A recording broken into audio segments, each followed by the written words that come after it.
O, eto. Magkakasalubong din yung landas namin yan. Pag nasa lubong ko yan, maniwala ka sa hindi. Ilalive ko! Bubunutin ko lahat ng box sa ilong yan. Ipangunguya ako sa kanya. Di ba? Makagago. Di ogag ka, o kininam.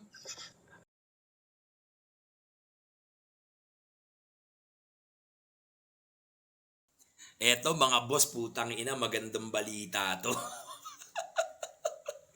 Naaalala ko na naman yung mga hype na pinaggagawa ko nung araw, mga boss, bumabalik na naman.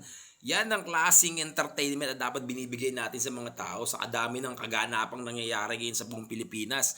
Disaster, corruption, bigyan natin sila ng pansamantalang kasiyahan, di ba? Maputol man lang to mga inayubak na magnanako sa gobyerno natin na to. At syempre, yung nakakalungkot na kaganapan dito sa ating bansa, yung mga disaster, lindol, syempre, sana stay safe lahat ha. Sana ligtas kayong lahat. So, eto nga mga boss, putang ina. Maagago, what's up man? Hinamon ng suntukan tong si Norman Madungis, mga boss. Ay, Norman Mangusin. Pucha.